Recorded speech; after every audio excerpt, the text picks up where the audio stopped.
तालुका राष्ट्रवादी काँग्रेसच्या वतीनं आज स्वप्नीलदादा शहा, मनोजदादा फडतरे, नंदुभाऊ पवार यांच्या प्रवेशाच्या निमित्तानं आज हा संवाद मेळावा आयोजित केलेला आहे।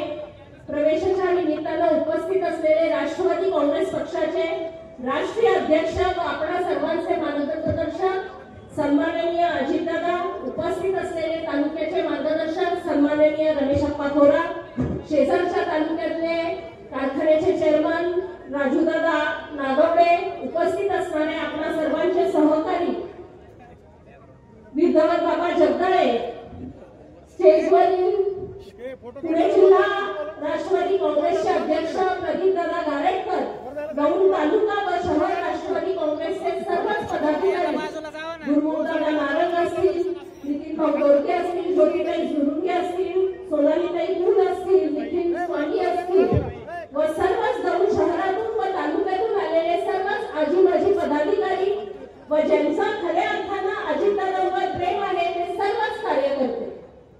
खरं तर दादा, आज दिवाळीचा पहिला दिवस आणि खऱ्या अर्थानं तुम्ही दिवाळी घेऊन दौंड तालुक्यात आलाय, त्याच्याबद्दल तुम्हाला धन्यवाद देते की आज दिवाळीच्या पहिल्या दिवशी तुमचा प्रथम पाऊल दौंड तालुक्यामध्ये आलेला आहे।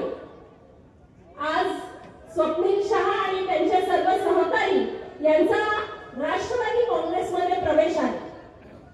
खरं तर गुरुदादांनी आधी गोष्टी सांगितल्या की अजितदादांचं आणि दौंड तालुक्याचं नातं हे काही आगळं वेगळं नाहीये। तुम्हाला आणि मला सगळ्यांनाच अजितदादांचं नेतृत्व कसं आहे हे सगळ्यांना माहिती आहे। गुरुदादा कोण काय म्हणताय याच्यापेक्षा अजितदादांचं काम बोलताय हे महत्त्वाचं आहे। राज्याच्या राजकारणात काम करत असताना अजितदादांची एक वेगळा चेहरा महाराष्ट्रापुढे अनेक दिवस येतोय आणि अजितदादा बाकी कुठल्याही गोष्टीकडे लक्ष न देता फक्त विकासाचं राजकारण करतात, हे पण काही लोकांना खटकत असतं। कारण अजितदादांना बरेचदा अनेक लोक आडवा येण्याचा प्रयत्न करतात, परंतु अजितदादा सरळ चालतात आणि फक्त महाराष्ट्राचा विकासाचं ध्येय आणि धोरण ठेवून पुढे चालत आलेले आहेत। त्याच्यामुळे आपण जे आपल्या भाषणात उल्लेख केला की दौंड बद्दल काय बोलतात, बारामती बद्दल काय बोलतात, हे सगळं माझ्या दृष्टीनं शून्य आहे। कारण अजितदादांच्या हातात जेव्हा जेव्हा सत्ता होती, सत्ता असो किंवा नसो, अजितदादा हे फक्त कामच करत आलेले आहेत हे सगळ्यांना माहिती आहे। आज खरं तर स्वप्नील भैया शहा आपण राष्ट्रवादी काँग्रेसमध्ये प्रवेश करत असताना आपण परवा तुमची मुलाखत ऐकली, त्यामध्ये आपण आवर्जून सांगितलं की अजितदादांचा कामाचा झपाटा बघून आपण राष्ट्रवादीमध्ये प्रवेश करत आहात।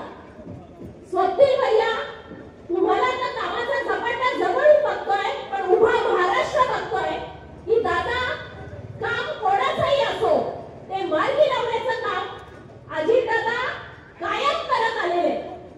कधी त्यांनी हा माझा का त्याचा हे कधीच बघितलेलं नाहीये।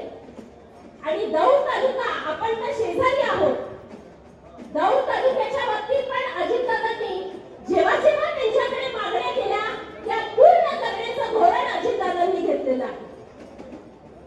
आपण बघितलं असेल, आता खरं तर स्थानिक स्वराज्य संस्था येऊ घातलेल्या आहेत, त्यामध्ये नगरपालिका आहे, स्थानिक स्वराज्य संस्थेमध्ये जिल्हा परिषद आणि पंचायत समितीच्या निवडणूक आहे।